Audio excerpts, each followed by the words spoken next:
The Witcher Season 3. Start the counter. Snap their spindly necks! To the brave boys of Samaria! Travelled far, friend? I go where King Dimavane sends me. Royal messenger. Seems festive in these parts. Hanging's good for business. That spy was our fourth execution in as many days.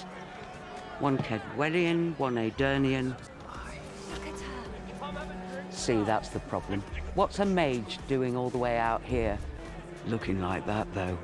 She can idle around me tonight. That was 80 seconds. 80 seconds since the show started before they levered in a completely unneeded reference to someone being LGBT. So in this medieval world that's xenophobic and very scared of difference, it appears people are extremely socially progressive about people's mating preferences. And you may ask, why do I care? Why would that annoy me? Well, let me put it this way. What was that lady's name?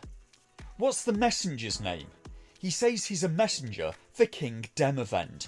Who's that? Where is he the king of? Where even are Yen and Ciri now? Somewhere in Temeria? Why are they there? What are they doing? Where were they last episode? Where's Geralt now? How much time has passed since last episode? How much time has passed since the Battle of Sodern? Why are the locals hanging people? Because the people they're hanging are spies. Why are there spies there in that town? What's going on that other kingdoms need spies? I'm annoyed because the story and setting are mostly missing from the show. The bar lady says one of the spies was Kedwenian, one was Aedirnian. Now, I'll let you in on something. That messenger works for King Demavend, and a fact the show doesn't bother to tell the audience is that King Demavend is the king of the Kingdom of Aedirn. One of the hanged spies was one of his subjects, so why is the messenger not bothered by this? Is he not angry that one of his countrymen's been hanged? Is he not worried that he could potentially be next? He's a messenger from the court of Aedirn. That's where Yen used to be the court sorceress, but he doesn't recognise her. All of these questions are things that the show should be, but was not answering. They were not doing world building. Instead, the show writers thought it more important to talk about the romantic preferences of a character they didn't even bother to name, and that's why I'm annoyed. I'm annoyed because the writers' priorities seem to be all wrong. The writers seem to not care about telling a story. They seem to not care about the setting. Nothing in this series has a sense of time or space. They don't bother with any of that, but they do bother with the LGBT representation. And I'm annoyed again already.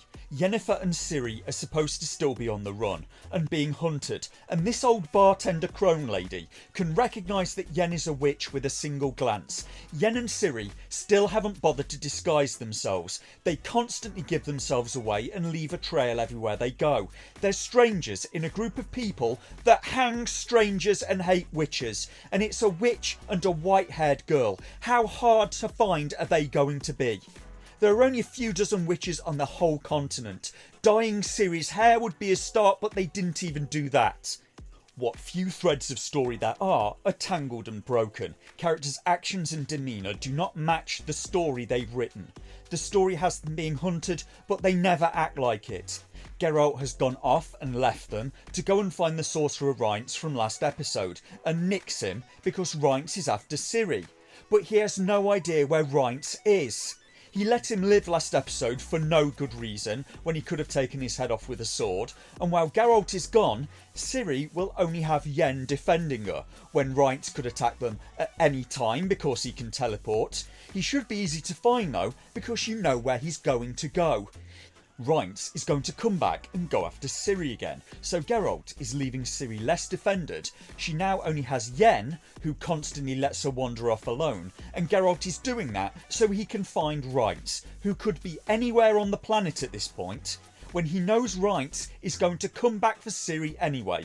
All Geralt has to do to find Reince is stay with Ciri and wait. Watching this the first time, I went from calm to very angry in just 80 seconds. I've only watched 80 seconds so far of an hour-long episode, so buckle in.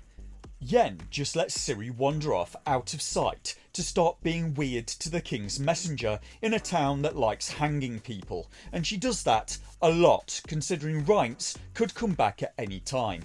Meanwhile, the show doesn't even bother to tell us where Geralt is, but he's gone to see the detectives Codringer and Fen in a city called Dorian, also in the Kingdom of Temeria, and for some reason the detectives have installed a booby trap on their door because they presumably want to impale the hand of anyone that comes to their door trying to hire them. And I bet Simon Callow wishes he hadn't said yes to this show now. He's quite a famous British actor. He's been acting since 1975. He's not a personal favourite of mine, but in 2 years he will have been acting for 50 years to end up in this. Geralt wants help from them to find Reince. Meanwhile, the leader of Nilfgaard, a large belligerent kingdom in the south of the continent, that's that bit of the map, is visiting a dwarven smith who's working on his sword. You had them fix the balance. No shit. You told me to. My wife rather likes my head, so I thought best to follow orders. And of course the dwarven smith has a wife. This scene serves no function in the plot, apart from to add more LGBT representation and allow exposition as the Emperor talks a lot about his past. Why did I need to know that this dwarven smith, who they also didn't bother to give a name, is a lesbian? Why has the Emperor of Nilfgaard gone to pick up a sword in person instead of sending a servant? Why are all the dwarven women lesbians in this show? The one in which a blood origin was as well.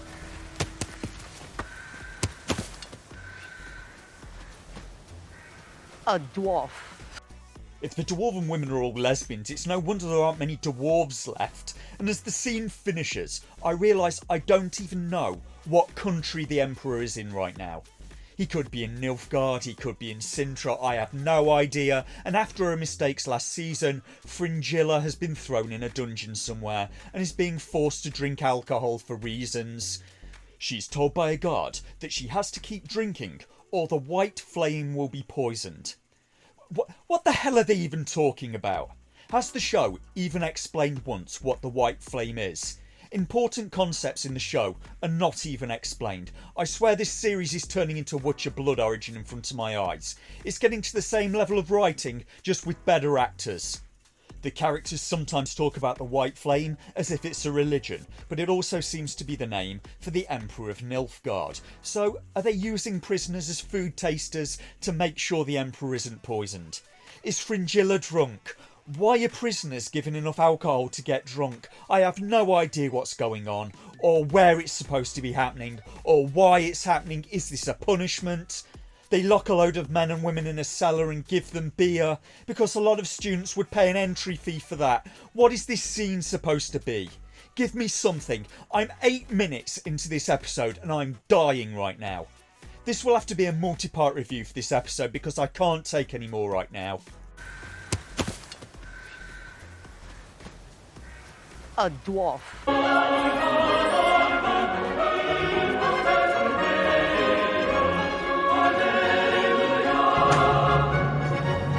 A dwarf.